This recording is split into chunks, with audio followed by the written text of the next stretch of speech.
संत शिरोमणि आचार्य श्री 108 विद्यासागर जी महाराज के परम प्रभावक शिष्य अरहम योग प्रणेता परम पूज्य मुनि श्री 108 प्रणम्य सागर जी महाराज एवं परम पूज्य मुनि श्री 108 चंद्र सागर जी महाराज के मंगल आशीष से अरहम जीव दया भारत संस्कारित और मजबूत जैन समाज के निर्माण हेतु आर्थिक रूप से असमर्थ एवं कठिन परिस्थितियों का सामना कर रहे परिवारों के लिए कर रहा है अद्वितीय सेवा कार्य। आप सभी साधर्मी बंधुओं से अनुरोध है कि आप भी गौग्रास औषधि निधि कोष, बेटा बेटी शिक्षा निधि कोष, बेटा बेटी चिकित्सा निधि कोष, व्रती ब्रह्मचारी भैया दीदी निधि कोष और रोजी रोटी निधि कोष में 2500 रूपए प्रति माह या 1000 रूपए प्रति माह के साथ जुड़कर जीव दया और साधर्मी सेवा के इस पुनीत कार्य में अवश्य सहयोग करें। दान राशि नीचे दिए गए बैंक डिटेल्स में भेजकर रसीद के लिए 9717857614 पर अवश्य सूचित करें। अकाउंट नेम ओम अरहम सोशल वेलफेयर फाउंडेशन। संपर्क सूत्र 9717857614, 8586984787, 9810843757, 9810436940।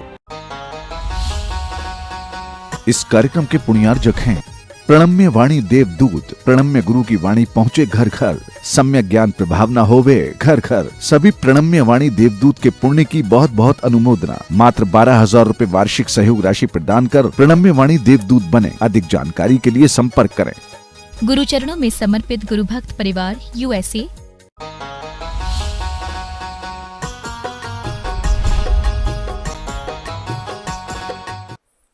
मोक्षमार्गस्य नेतारं भेत्तारं कर्मभूरतां ज्ञातारं विश्वतत्त्वानां वन्दे तद्गुणलब्धये। देवादिदेव आदिम तीर्थंकर श्री ऋषभनाथ भगवान की, वर्तमान शासन नायक श्री वर्धमान महावीर भगवान की, परम पूज्य आचार्य गुरुवर श्री विद्यासागर जी महाराज जी की। तत्व सूत्र ग्रंथराज में सप्तम अध्याय का वर्णन चल रहा है। 5 व्रत और उनकी भावनाओं का कथन सूत्रों के माध्यम से किया जा रहा है। प्रत्येक व्रत की भावना उस व्रत की दृढ़ता के लिए होती है। अहिंसा, सत्य, अचौर्य, इन व्रतों की भावनाओं को बताने के बाद ब्रह्मचर्य व्रत की भावना दृढ़ करने के लिए यह सूत्र आता है। स्त्री राग कथा श्रवण, तन मनोहरांग निरीक्षण,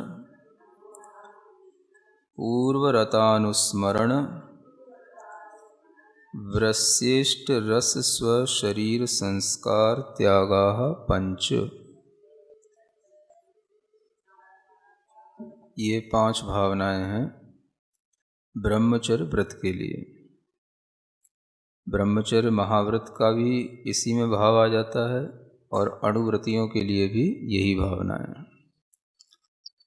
अब यहाँ पर जैसे ये भावना सामने आती है, स्त्री सामने आ जाती है। स्त्री सामने आती है तो लोग प्रश्न करते हैं कि ये भावना तो पुरुष के लिए हुई, स्त्री क्या करेगी? तो आचार्यों ने स्त्री के लिए ही क्यों इस तरीके से लिखा, पुरुष के लिए भी लिखना चाहिए था? ये प्रश्न भी आ सकता है ना आप लोगों के मन में भी। क्या कहा जाएगा?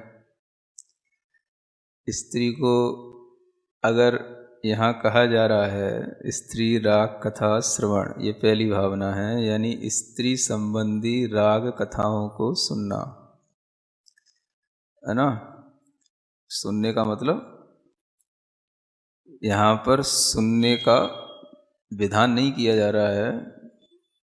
इन सब जो क्रियाएं हैं इनका त्याग करने के लिए कहा जा रहा है, क्योंकि जो त्याग शब्द सूत्र के अंत में लिखा हुआ है उसे हर एक पद के साथ में जोड़ना है। तो स्त्री राग कथा श्रवण त्याग, ये भावना हुई, यानी स्त्री संबंधी राग कथाओं को सुनने का त्याग करना।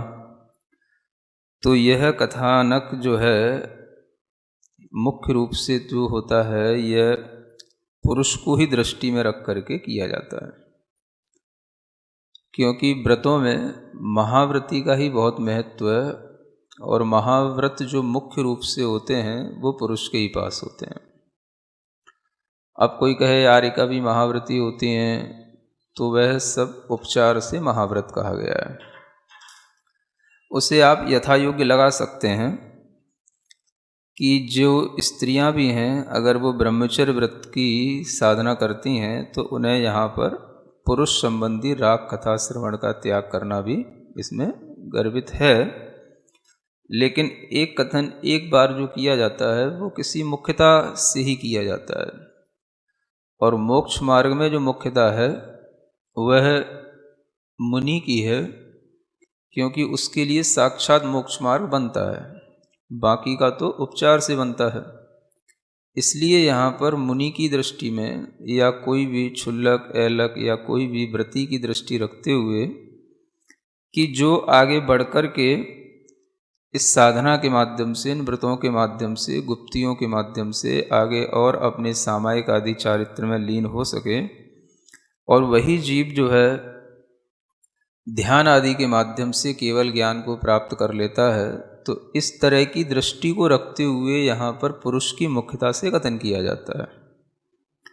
तो उसको आप लोग कभी गलत ना समझा करें कि देखो शास्त्रों में पुरुषों की ही मुख्यता रहती है, स्त्रियों की तो कोई बात ही नहीं है, और पुरुषों को ही समझाने के लिए लिखा जाता है, स्त्रियों की हमेशा निंदा की जाती है। इस तरह से आप ना सोचा करें।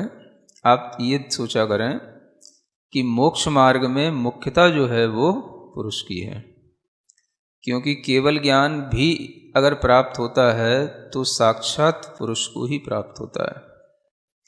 अब जो सूत्र हैं वो सूत्र तो सार्वकालिक होते हैं, ऐसा तो नहीं है कि पंचम काल के लिए सूत्र हों, चतुर्थ काल के लिए दूसरे सूत्र हों। सूत्र तो सार्वकालिक होते हैं।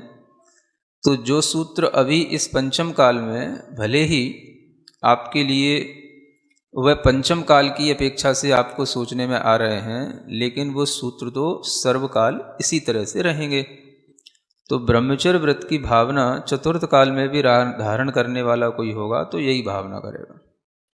तो केवल ज्ञान प्राप्त करना ये चूँकि पुरुष के लिए ही संभव होता है, व्रतों के माध्यम से, ध्यान आदि के माध्यम से अपने सामायिक चारित्र में लीन होना ये पुरुष के लिए ही संभव होता है। इसलिए यहाँ पर पुरुष की मुख्यता से ही यह भावना कही जाती हैं।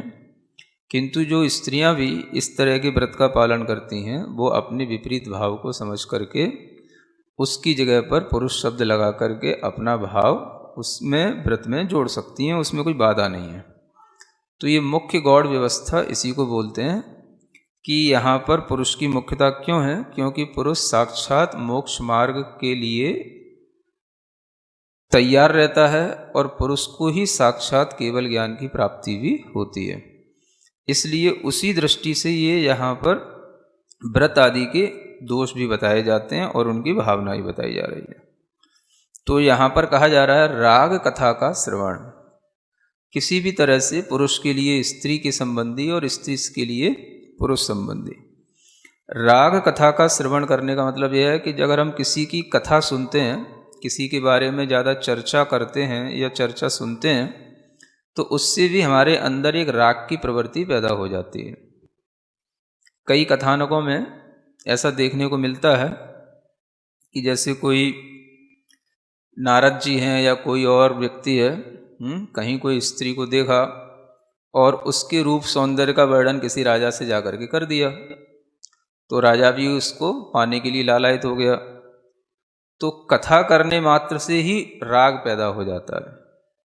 इसलिए आचार्य यहाँ कहते हैं आप इस तरीके की कथाओं में इंटरेस्ट ना लें, है ना। अगर कभी कुछ सुनने में आ भी जाए तो जैसे ही ये पता पड़े कि ये कथा उस संबंधी है और ये कथा में हमारे अंदर इंटरेस्ट बढ़ रहा है, तो उस कथा को या तो सुनना रोक दिया जाए या जो व्यक्ति सुना रहा है उसको रोक दिया जाए और अपनी बात को चेंज किया जाए कि ये सब तो विकताएँ हैं, इनमें क्यों इंटरेस्ट लेना। तो ये सब विकताओं को समझ करके इस तरह के इंटरेस्ट अगर बढ़ते हैं तो राग बढ़ता है, और जहाँ ये इंटरेस्ट नहीं रहता वहाँ पर कोई राग नहीं रहता। तो यहाँ पर पहली ये भावना है जिससे इंटरेस्ट बढ़ता है स्त्रियों में उनके प्रति राग के कारण से, तो वो बहुत कुछ उनके संबंध में चर्चा सुनने से बढ़ता है। कोई अगर आपको किसी के बारे में कोई भी बात रूप सौंदर्य संबंधी बताए और आपका मन उसमें लगे, तो ये समझना कि ये हम जो है अब गलत ट्रैक पर हमारा मन जा रहा है। तो उसी को त्याग करने के लिए यहाँ कहा जा रहा है। दूसरी भावना है तन मनोहरांग निरीक्षण, है ना, उनके रूप सौंदर्य को, उनके शरीर के अंगों का निरीक्षण माने बार बार देखना, है ना। एक तो आप लोग जानते ही हैं, जैसे आपकी भाषा में समझाएं तो एक होता है देखना और एक होता है ताकना, ऐसा कुछ बोलते ना, है ना, टकटकी लगा करके देखना, है ना, वही ताकना हो जाता है जब टकटकी लगा करके देखी जाए तो देखना तो अब संभव हमेशा ही रहेगा, क्योंकि बिना देखे तो कभी संभव ही नहीं हो सकता। लेकिन उस देखने में ताकने की भावना जब आएगी तो वो आएगी भीतर के राग के कारण से, है ना, कि राग होगा तो वह बार बार दिखेगा या देखेगा तो देखता ही रह जाएगा। इस तरीके की जो प्रवृत्ति होती है वो प्रवृत्ति जो है उसके अंदर राग को बढ़ाने के लिए कारण होती है। तो आचार्य कहते हैं इस प्रवृत्ति को नहीं करना, आपको देख कर के भी राग उत्पन्न नहीं होना चाहिए, ये उससे भी बढ़ कर के भाव बताया जाता है। तो कभी भी जो है ये भी दोनों के लिए संभव है, जो भी स्त्री हैं पुरुष के लिए, पुरुष हैं स्त्री के लिए, कि अगर जिन्हें अपने ब्रह्मचर्य व्रत का पालन करना है तो वो कभी किसी भी तरह के जो अपना अपोजिट जो भाव है उसमें जो है इंटरेस्ट न लें, और वो जैसे नेत्र इंद्रिय के माध्यम से होता है वैसे ही चक्षु इंद्रिय के माध्यम से भी उसमें राग बढ़ता है। तो चक्षु इंद्रिय के विषय में भी उसका त्याग करना, इसलिए निरीक्षण का मतलब यहाँ पे बताया गया, बार बार जैसे हम किसी चीज़ को देखते हैं तो उससे हमारे अंदर राग की प्रवृत्ति बढ़ती है और वही राग हमारे लिए घातक हो जाता है। फिर तीसरी भावना बताई जा रही है पूर्व रतानुस्मरण, है ना। पूर्व रतानुस्मरण का मतलब है पूर्व में कोई जो भी भोग भोगे गए हैं, कोई भी काम चेष्टाएं की गई हैं, उनका मन में स्मरण लाना, यह भी ब्रह्मचर्य के लिए घातक होता है। तो जो व्रती होते हैं वो अपनी पूर्व की किसी भी बात को बार बार ध्यान में लाना भी इष्ट नहीं समझते हैं, क्योंकि यह भी जो है एक मानसिक अभ्रम कहलाता है। और चौथी भावना है वृस्य इष्ट रस का त्याग, है ना। दो चीजें बताई गई इसमें, एक वृस्य रस होते हैं और एक इष्ट रस होते हैं, यानी ये भोजन पान संबंधी बातें हैं। ऐसे कुछ रस का मतलब रस ही नहीं होता, जिससे रस बनता है वो सब रस ही कहलाता है, चाहे वो अन्न हो, भोजन किसी भी तरह का हो। वृस्य का मतलब होता है गरिष्ठ, जिससे कि बहुत ज़्यादा उस भोजन को करने के बाद में एक उन्मत्तता पैदा हो जाए। ऐसे गरिष्ठ भोजन होते हैं जो बहुत गर्म होते हैं या बहुत वायु कारक जो भोजन होते हैं, उनसे भी जो है इस तरह की चित्तवृत्तियाँ उत्तेजित हो जाती हैं। तो उस प्रकार के रस का, उस प्रकार के भोजन का या किसी भी तरह की जो चीज़ें जो उसमें रस आ रहा है उस रस का त्याग करना, ये वृस्य रस में आ जाता है ना। ज़्यादा कहना चाहिए गरिष्ठ चीज़ें आप जानते ही होंगे, सभी लोग सेवन भी करते हैं, और ये चीज़ों में सामान्य चीज़ें ही होती हैं, लेकिन अगर इन्हें ज़्यादा घोंट दिया जाए, ज़्यादा कुछ अच्छा बना दिया जाए तो वो ज़्यादा गरिष्ठ हो जाती हैं। तो ये वृस्य रस में आ जाता है। और इष्ट रस से भी होता है, अगर आपको कोई चीज़ ज़्यादा इष्ट है तो वो इष्ट रस भी आपके मन को इस तरह से नुकसान पहुंचाएगा, बार बार आपका मन उस इष्ट रस के कारण से अपने स्वभाव में नहीं लगेगा, वो देह में आपका मन लगेगा, क्योंकि आप देह को पुष्ट करने के लिए या देह की इच्छा का पूर्ण करने के लिए आप उस इष्ट रस का सेवन करते हैं। तो इष्ट रस कुछ भी हो सकता है, जिसके लिए जो कुछ भी इष्ट हो वो उसके लिए इष्ट हो सकता है, और उस इष्ट रस के त्याग से भी उसका ब्रह्मचर्य अच्छा फलता है। और पांचवी चीज है स्व शरीर संस्कार त्याग, है ना। अगर आप ब्रह्मचर्य का पालन कर रहे हैं तो ब्रह्मचर्य का मतलब ही होता है शरीर को कुछ भी नहीं समझना, शरीर को एक शव की तरह देखना। सही ब्रह्मचर्य का पालन कब होगा? जब शरीर को एक शव की तरह देखा जाए। अब शरीर में बचा ही क्या? ब्रह्मचर्य का मतलब ही होता है कि शरीर से कोई राग नहीं होना। तो जो व्यक्ति शरीर के ही राग में आनंद लेगा तो फिर उसके लिए ब्रह्मचर्य की भावना बचेगी नहीं। तो इसलिए यहाँ कहा जाता है कि अपने शरीर के संस्कारों का भी त्याग करना होता है। शरीर को संस्कारित करने का मतलब बहुत ज़्यादा उसको सजाना, बहुत ज़्यादा उसको बनाना, तरह तरह के कॉस्मेटिक का उपयोग करना, ओवटन वगैरह लगा करके, और बहुत सारे आजकल फेशियल चीज़ें आती हैं तो उन सब के उपयोग से भी जो है शरीर का क्या किया जाता है? संस्कार किया जाता है ना। पूरे शरीर का भी संस्कार होता है, बालों का अलग होता है, नाखूनों का अलग होता है ना, आँखों का अलग होता है, भौहों का अलग होता है, नाक का अलग होता है, गले का अलग होता है, हर जगह का श्रृंगार। तो जो सब तरीके का श्रृंगार है, ये सब श्रृंगार क्या करेगा? ये आपको शरीर में राग बढ़ाएगा, तो आपके अंदर ब्रह्मचर्य व्रत की भावना बचेगी नहीं। तो जो भी हो, स्त्री या पुरुष, वह अगर शरीर में संस्कार ज़्यादा बढ़ाते हैं तो उसका मतलब है कि वो अपने शरीर को दिखाना चाहते हैं। और शरीर को दिखाने का मतलब ही है कि हम अपने शरीर से भी राग रखते हैं, तभी हम दूसरे के अंदर राग पैदा करने के लिए उस शरीर को इस तरीके से संस्कारित कर रहे हैं। तो यह संस्कार करने का त्याग करने से ही ब्रह्मचर्य व्रत का पालन होता है। तो ये 5 भावनाएं हैं। जो लोग भी इस तरह के व्रतों में आगे बढ़ते हैं उन्हें इन 5 भावनाओं को बार बार भाना चाहिए।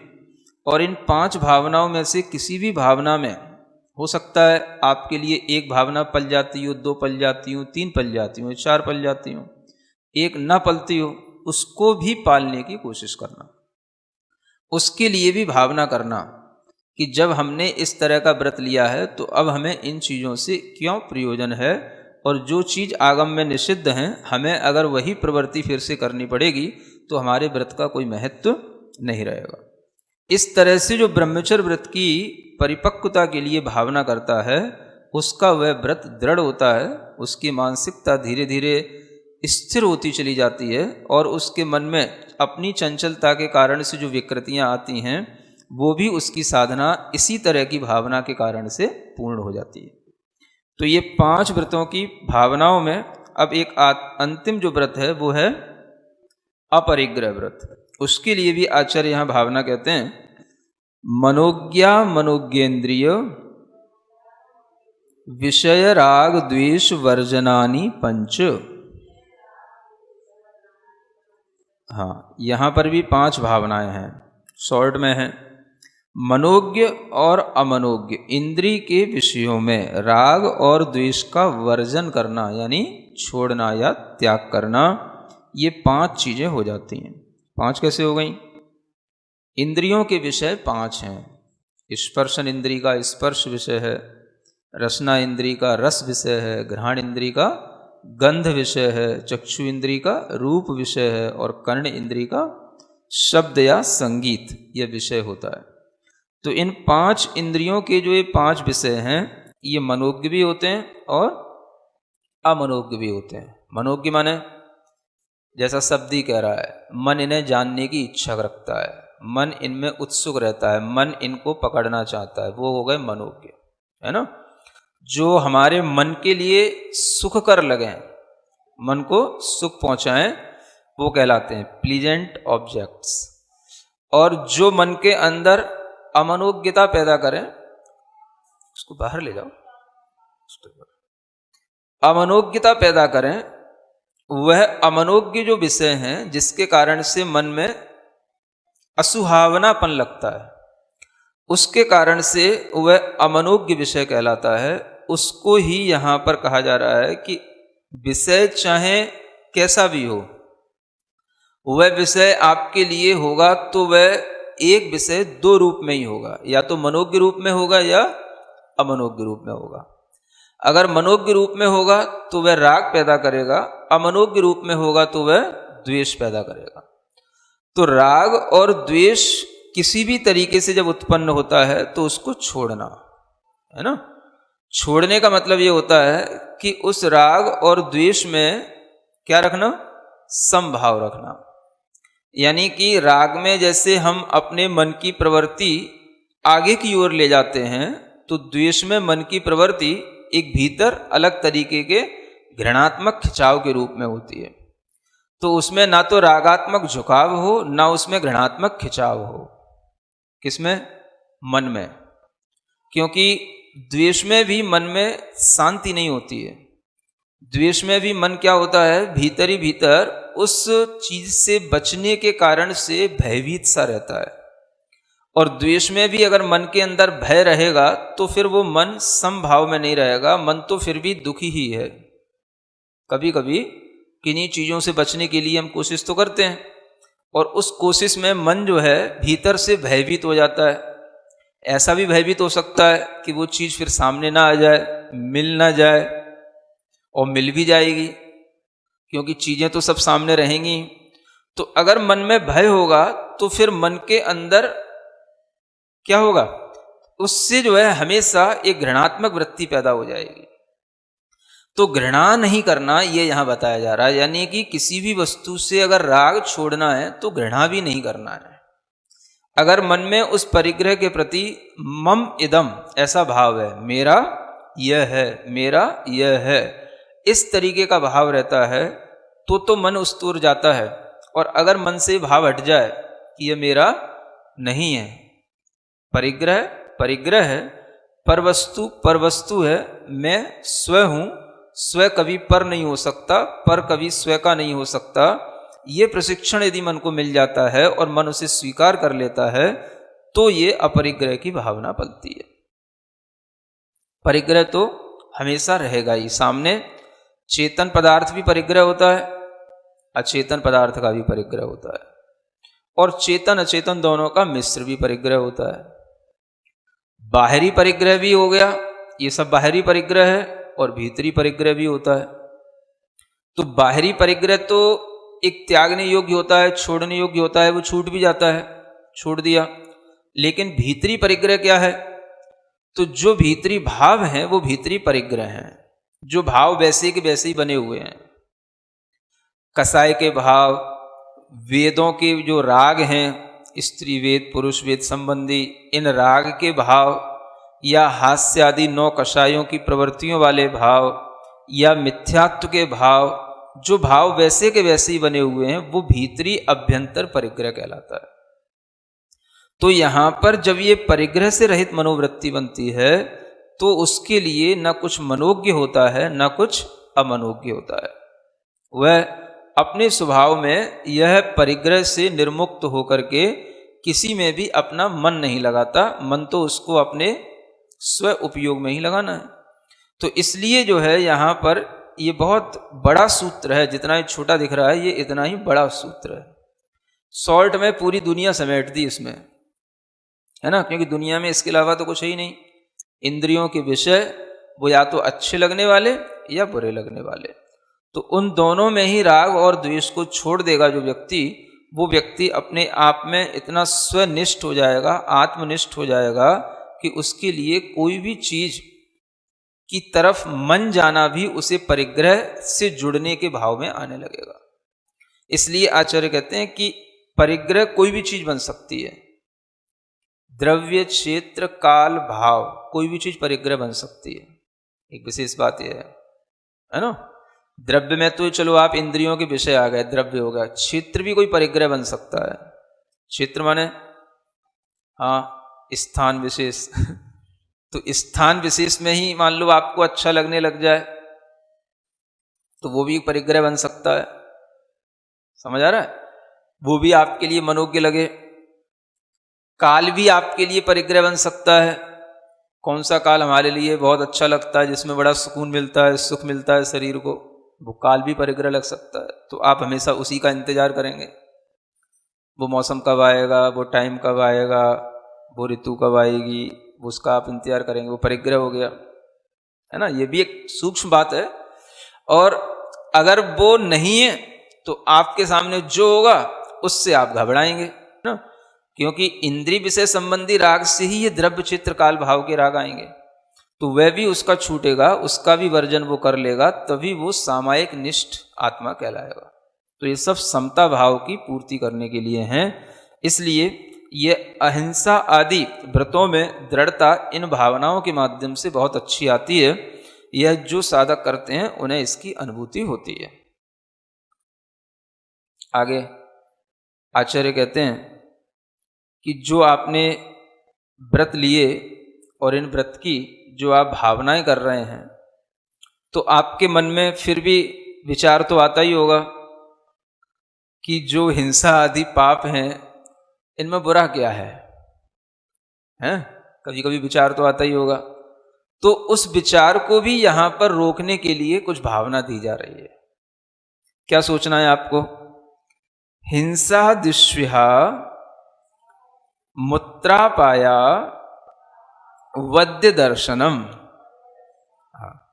अब ये सब कुछ बताने के बावजूद भी यदि आपके लिए ऐसा लगता है कि हमारा अभी भी अहिंसा आदि भावों में दृढ़ नहीं हो रहा है मन, तो आचार्य कहते हैं ये भी एक विचार करके देखो, इसको भी सोचो। अगर हम हिंसा में प्रवृत्ति करते हैं, हिंसा आदि माने सब में सोचना, हिंसा में, झूठ में, चोरी में, कुशील में, परिग्रह में, तो इनमें प्रवृत्तियां अगर अधिक होती हैं तो इह और अमूत्र यानी इस लोक में, और अमूत्र माने परलोक में अपाय और अवध्य देखा जाता है ना। अपाय का मतलब होता है कि इस लोक में तो आपके लिए उससे दुख होगा। अगर कोई हिंसा आदि में प्रवृत्ति कर रहा है तो उसको इस लोक में उसका दुख होगा, उसका एक तरीके से अपाय माने विनाश भी होता है, यानी उसका मृत्यु हो जाना, नष्ट हो जाना, विनाश कर देना, जीवन ही समाप्त हो जाना, ये भी देखने में आता है जो हिंसा आदि करते हैं। और परलोक में जहां कहीं पर भी उसका जन्म होगा तो वहां पर भी उसे एक निंदनीय जीवन जीना पड़ेगा, है ना। वहां पर भी उसके लिए कोई अच्छा सौभाग्य नहीं मिलेगा, क्योंकि जो यहां पाप करके गया है उसके लिए वहां पर भी एक निंदनीय गर्हित जीवन जीना होता है। इस भावना को हम यहां पर इस रूप में देखें कि जो हिंसा आदि 5 हैं ये हमारे लिए दुख भी देने वाले हैं, हमारे जीवन का नाश भी करने वाले हैं, और इनसे हमें निंदा भी मिलती है। इनसे लोक में हमारे लिए बहुत जुगुप्सा या गरहा का भी हमें पात्र बनना पड़ता है। तो ये विचार करके भी आप जो है इस हिंसा आदि से अपने मन को दूर रख सकते हैं। यानी हिंसा आदि 5 पापों के दोषों को आप दुनिया में देखें, और अगर ये दोष बढ़ते चले जाते हैं तो कहां तक स्थिति पहुंच जाती है आप देखते ही हैं। परिग्रह को आप अच्छा मानते हैं, लेकिन जब उसी परिग्रह की लालसा में परिग्रह बढ़ता चला जाता है और बाद में जब कोई चीज़ें पकड़ में आती हैं, भंडाफोड़ होता है, किसी भी तरीके के लोग जो है राजनीतिक लोग जब छापा मारते हैं, किसी भी तरीके से आक्रमण होता है, तो फिर उस समय देखो कैसी निंदा, पेपर में फोटो तो अपने आप आ ही जाएगा, आप नहीं भी देंगे तो भी आ जाएगा, है ना। तो फिर जो है जीवन भर कमाया हुआ जो यश था वो सब अपयश में थोड़ी ही देर में बदल जाता है। तो इस तरह का विचार करते हुए इन प्रवृत्तियों से अपने को बचाने के लिए इनके ये दोष देखना, इस लोक में हमेशा इन परिग्रहों में आसक्त जीवों को दुख भोगना पड़ता है, और जो व्यक्ति इनमें अत्यधिक आसक्ति के कारण से प्रवृत्ति करते हैं उन्हें तरह तरह के दंड भी भुगतने पड़ते हैं, जेल भी जाना पड़ता है। और इन प्रवृत्तियों में जो आसक्त रहते हैं, ज़्यादा आसक्त हो गए तो वो तरह तरह के अराजक आतंकवादी बन जाते हैं। उनके लिए तो कभी भी मृत्यु सामने ही खड़ी रहती है, मृत्यु, उनका जीवन तो कुछ जीवन होता ही नहीं। तो ऐसी चीज़ों को सोच करके इनसे दूर होना, ये आचार्यों ने यहाँ पर एक बहुत अच्छा चिंतन दिया है। और इससे भी मन ना माने तो फिर एक और बात कह रहे हैं। अब देखो कितने उपाय कहे गए हैं। आप कहते हो महाराज मन को समझाने के कुछ तरीके बताओ, मैं कहता हूं कि ये 5 व्रतों की 5 भावनाएं, और उसमें से भी ये 2 भाव जो हैं 8वें और 9वें सूत्र के, ये विशेष हैं, है ना। कितने कि अब अगर आपको ये 9वां और ये 10वां सूत्र ध्यान में रहे, दुःखमेव वा, 10वां सूत्र क्या है? दुःखमेव वा, यानी ये सब दुख ही हैं। आप हिंसा आदि 5 पापों में प्रवृत्ति करें तो उसे दुख ही रूप में देखें। प्रवृत्ति करने में भी दुख होगा और प्रवृत्ति के बाद में भी जो आपको अनुभूति होगी उसमें भी दुख होगा, इसलिए दुख ही कहा गया है। दुख ही का मतलब ये होता है दुख का ही कारण है, और दुख देने वाले भी हैं और दुख रूप भी हैं। तो जब आप हिंसा में प्रवृत्ति करेंगे तब देखें आप कितना दुख होता है आपके अंदर। जब आप किसी जीव को मारें, वध करें, आपको पहले बहुत कसाई करनी पड़ती है अपने अंदर, अपनी भावों में कितनी कसाई लानी पड़ती है, उतना दुख पैदा करना पड़ा, तब आप किसी को दुख दे पाएंगे।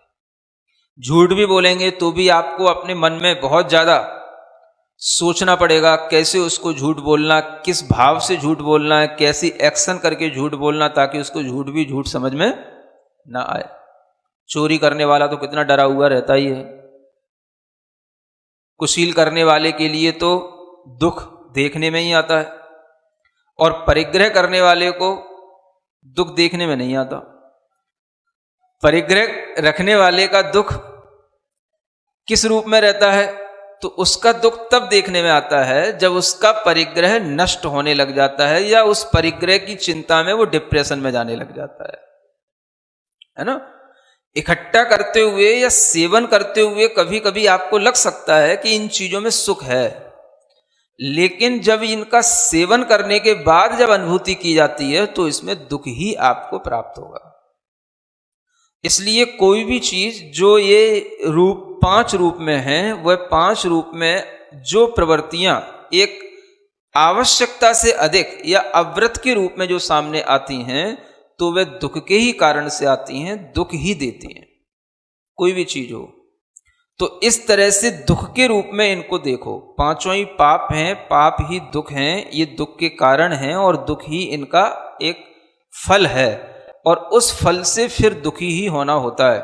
इस तरह से अगर हम विचार करें तो इन 5 पापों से हम विरत रह सकते हैं, विरक्ति धारण कर सकते हैं। यानी ये हमें बहुत अच्छा एक कहना चाहिए, परीक्षा देने से पहले एक कोर्स दिया जाता है कि उस कोर्स को करने के बाद में आप परीक्षा देने के लायक बन सकते हैं। एक तो आपने एडमिशन ले लिया, और फिर एक एडमिशन मिलने के बाद में फिर आपको परीक्षा के योग्य कोर्स, एक तो एडमिशन मिल गया क्लास का कोर्स, है ना, फिर आपको कोई इस तरीके से कहे देखो भाई आप परीक्षा देने के लिए ये चीजें तैयार करें, है ना, तो आप अच्छे ढंग से पास हो जाएंगे। तो मुझे ऐसा ही समझ में आता है, एक तो ये कहा गया कि आप व्रत ले लें, तो आपने व्रत ले लिए, ये तो आपका कोर्स हो गया, क्लास का कोर्स हो गया। अब व्रत लेने के बाद में मन फिर वहीं पे जाता है, या मन ऐसा करता है या वैसा करता है, ऐसा नहीं होता वैसा नहीं होता, जो तमाम तरह की मन में बातें आती हैं। तो उसके लिए आचार्य कहते हैं अब आप इस कोर्स को अपनाओ। 5 भावनाएं, उसके आगे जो ये 9वें और 10वें सूत्र में 2 चीजें और दी हैं, इन 7 भावनाओं को ध्यान में रखते हुए अपने मन को हिंसा आदि 5 पापों से हटाओ, तो तुम्हारा व्रत बिल्कुल जो है स्थिर हो जाएगा। फिर तुम्हें व्रत कभी भी बुरा नहीं लगेगा, या ऐसा नहीं लगेगा कि व्रत लेकर के हमने गलती कर ली। समझ आ रहा है ना? ऐसा भी लगता है लोगों को, व्रत लेकर के गलती कर ली, हाँ, व्रत लेकर के हम फंस गए, है ना, व्रत लेकर के हम परेशान हो गए। हाँ, तो करेस्पॉन्डिंग कोर्स भी उसी के सपोर्ट के लिए होता है ना, जो मेन सब्जेक्ट होता है, मेन कोर्स होता है, उसी के लिए होता है।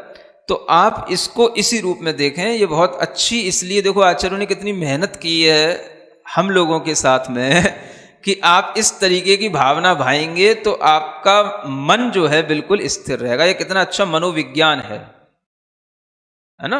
मन को कैसे लगाया जाए, मन को कौन सा ज्ञान दिया जाए, इस तरह का मनोविज्ञान आचार्य जानते थे। तो उन्होंने ये भावनाएं बता करके हमें संसार का स्वरूप दर्शन करा करके व्रतों में मन लगाया है ना।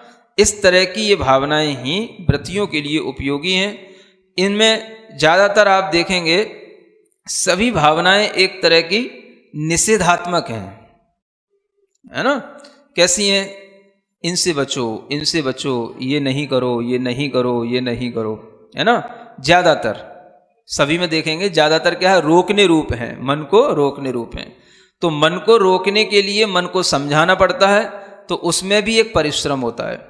और वो जो परिश्रम अगर थोड़ा सा सफल हो जाता है, तब फिर मन के लिए कुछ विधेय रूप भी भाव दिए जाते हैं, है ना। वो भाव आपको कल बताए जाएंगे, है ना। हाँ, आज इतना जो है इसमें जहाँ जहाँ पर आपको ये लगे कि ये नेगेटिव रूप में है, वो नेगेटिव भी अपने लिए अच्छा है। समझ आ रहा है? क्योंकि नेगेटिव भाव भी जो होता है वो किसी से बचने का भाव होता है, लेकिन उससे बचकर के ही हम कुछ अपनी रक्षा कर सकते हैं। तो इस भावों को आप इसी तरीके के रूप में देखें, ये बचाने वाले भाव हैं, और बच करके अब हम क्या करें तो वो आपको फिर बाद में बताए जाएंगे, बचने के बाद कौन सी भावना करनी है आपको।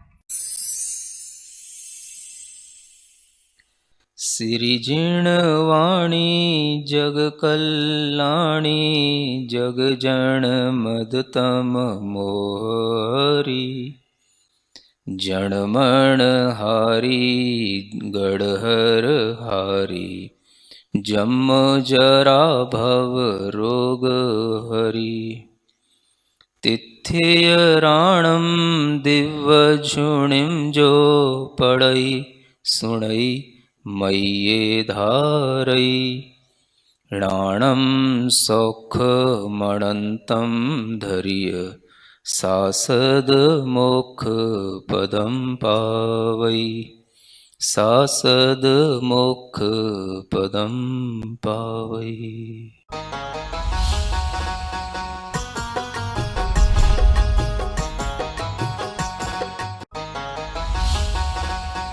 इस कार्यक्रम के पुण्यार्जक थे प्रणम्य वाणी देवदूत। प्रणम्य गुरु की वाणी पहुँचे घर घर, सम्यक ज्ञान प्रभाव न होवे घर घर। सभी प्रणम्य वाणी देवदूत के पुण्य की बहुत बहुत अनुमोदना। मात्र 12,000 रुपए वार्षिक सहयोग राशि प्रदान कर प्रणम्य वाणी देवदूत बने। अधिक जानकारी के लिए संपर्क करें। गुरु चरणों में समर्पित गुरु भक्त परिवार USA। परम पूज्य संत शिरोमणि आचार्य श्री 108 विद्यासागर जी महाराज के परम प्रभावक शिष्य अरहम योग प्रणेता परम पूज्य मुनिश्री 108 प्रणम्य सागर जी महाराज एवं परम पूज्य मुनिश्री 108 चंद्र सागर जी महाराज के मंगल आशीष से अरहम जीव दया भारत संस्कारित और मजबूत जैन समाज के निर्माण हेतु आर्थिक रूप से असमर्थ एवं कठिन परिस्थितियों का सामना कर रहे परिवारों के लिए कर रहा है अद्वितीय सेवा कार्य। आप सभी साधर्मी बंधुओं से अनुरोध है कि आप भी गौग्रास औषधि निधि कोष, बेटा बेटी शिक्षा निधि कोष, बेटा बेटी चिकित्सा निधि कोष, व्रती ब्रह्मचारी भैया दीदी निधि कोष और रोजी रोटी निधि कोष में 2500 रुपए प्रति माह या 1000 रुपए प्रति माह के साथ जुड़कर जीव दया और साधर्मी सेवा के इस पुनीत कार्य में अवश्य सहयोग करें। दान राशि नीचे दिए गए बैंक डिटेल्स में भेजकर रसीद के लिए 9717857614 पर अवश्य सूचित करें। अकाउंट नेम ओम अरहम सोशल वेलफेयर फाउंडेशन। संपर्क सूत्र 9717857614, 8586984787, 9810843757, 9810436940।